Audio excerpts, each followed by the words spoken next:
Hi friends, எல்லோரும் எப்படி இருக்கீங்க? ஆடி செவ்வாய் ஸ்பெஷல் செவ்வாய் பிள்ளையார் கொழுக்கட்டை எப்படி செய்யலான்னு பார்க்கலாம் வாங்க. ஆடி செவ்வாய் தை செவ்வாயில் செய்யக்கூடிய கொழுக்கட்டை தாங்க இந்த செவ்வாய் பிள்ளையாருங்கிறது. இதுக்கு இன்னொரு பேரும் உண்டு, ஔவையார் கொழுக்கட்டை அப்படின்னு சொல்லுவாங்க. ஆடி செவ்வாய் தை செவ்வாயில் பார்த்தீங்கன்னா நைட்டு 1 மணிக்கு படைப்பாங்க இந்த கொழுக்கட்டை. இது பார்த்தீங்கன்னா பழக்கம் இருக்கிறவங்க தான் கும்பிடுவாங்க. அந்த மாதிரி கும்பிடும்போது பார்த்தீங்கன்னா வாழ்க்கையில் செல்வ செழிப்பும் நம்ம என்ன நினச்சி கும்பிட்றோமோ அது அப்படியே நடக்குன்னு சொல்லுவாங்க. சின்ன வயசில் எங்கள் அம்மா பார்த்தீங்கன்னா செவ்வாய் பிள்ளையார் யாராவது கும்பிட்டாங்கன்னா உடனே என்னை அனுப்பி வச்சுருவாங்க.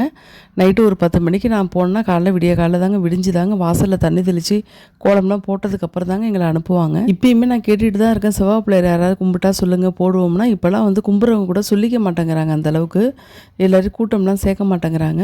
ஒரு 3 பேரோட முடிச்சுக்கிறாங்க. இந்த செவ்வாய் பிள்ளையார் கொழுக்கட்டை பார்த்தீங்கன்னா ஆம்பளைங்களுக்குலாம் கொடுக்கக்கூடாது, மறைச்சி வச்சு தான் சாப்பிட்ணுன்னு சொல்லுவாங்க. நான் எப்போயாவது இதுமாரி ஆசை இருந்ததுன்னா நான் இதேமாரியே நான் செஞ்சு சாப்பிட்டுக்கிறதுங்க. என்னை போலவே உங்களுக்கும் யாருக்காவது இதுமாரி செவ்வாய் பிள்ளையார் கொழுக்கட்டை மேலே ரொம்ப ஆசையாக இருந்ததுன்னா இதே போலவே செஞ்சு சாப்பிடுங்க, ஒன்றும் பிரச்சனை கிடையாதுங்க.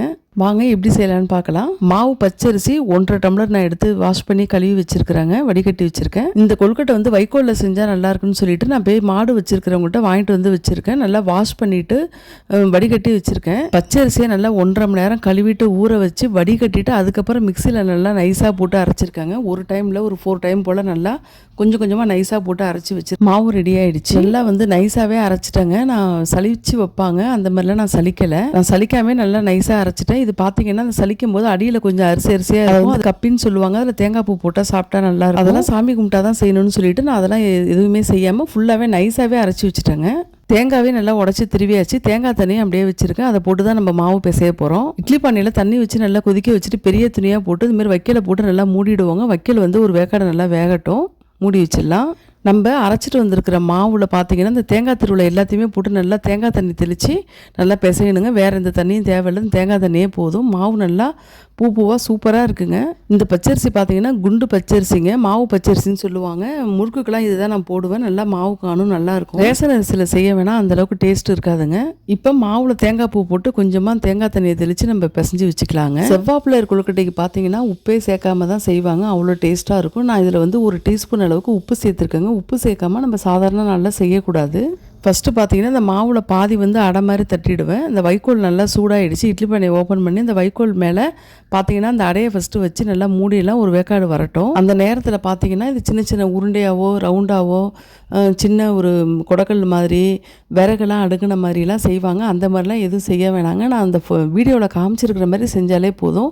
சாமி கும்பிடும்போதெல்லாம் அப்படிலாம் செய்யணும். இப்போ ரொம்பலாம் செய்யக்கூடாதுங்க. நான் அழகாக பார்த்தீங்கன்னா சின்ன சின்னதாக உருட்டி இதுமாரி சின்னதாக செஞ்சுருக்கேன். அழகாக எடுத்து சாப்பிட்ற மாதிரி பண்ணியிருக்கேங்க. அடுத்து பார்த்தீங்கன்னா இட்லி பானையை ஓப்பன் பண்ணி அந்த அடைக்கு மேலேயே எல்லாத்தையுமே இந்த கொழுக்கட்டையே சின்ன சின்னதாக அப்படியே செஞ்சு நான் அப்படியே அழகாக வச்சுருக்கேன். பார்த்தாலே உங்களுக்கே தெரியுங்க. இந்த செவ்வாய் பிள்ளையார் கொழுக்கட்டை நல்லா ஒரு 10 நிமிஷம் போல் நல்லா வேகட்டுங்க. அவ்வளோதாங்க, சூப்பராக செவ்வாய் பிள்ளையார் கொழுக்கட்டை நல்லா ரெடி ஆகிடுச்சிங்க. பார்த்தீங்கன்னா வெள்ளை வெள்ளைன்னு சூப்பராக இருக்குது. ஆடி 2ஆம் வெள்ளிக்கிழமை பார்த்தீங்கன்னா இந்த செவ்வாய் பிள்ளையார் எடுத்து வச்சு நான் கொஞ்சோண்டு சாமி கும்பிட்டுட்டேங்க. நம்ம சாமி ஆடி செவ்வாயின்னு தனியாக கும்பிட்டா தான் செவ்வாய்க்கிழமை நைட்டு கும்பிடணும். நான் இன்றைக்கி இது ஃப்ரைடேங்கிறதுனால சாமிக்கு வச்சு படைச்சாச்சிங்க. அடுத்து பார்த்தீங்கன்னா எங்கள் அம்மாவுக்கு கொஞ்சோண்டு பாதி கொழுக்கட்டை கொடுத்து அனுப்பிட்டேன். எங்கள் அம்மா ரொம்ப நல்லா இருக்குது, உண்மையாகவே செவ்வாய் பிள்ளையார் எப்படி அன்றைக்கி செய்வோமோ அதேமாரியே டேஸ்ட் இருந்தது இந்த வைக்கோலில் செஞ்சதுனால அப்படின்னு சொல்லி அம்மா சொன்னாங்க. நீங்களும் இதுமாரி செவ்வாய் பிள்ளையார் ரொம்ப விரும்பி சாப்பிடுவீங்க, ஆனால் செஞ்சு கொடுக்கறதுக்கு ஆள் இல்லை, உங்களை சாமி கும்பிட்றதுக்கு கூப்பிட ஆள் இல்லைன்னா வருத்தப்பட வேணாங்க. நீங்களும் இதே போலவே வீட்டில் செஞ்சு பாருங்கள், எப்படி இருந்ததுன்னு சொல்லிட்டு எனக்கு கமெண்ட்டில் சொல்லுங்கள் ஃப்ரெண்ட்ஸ்.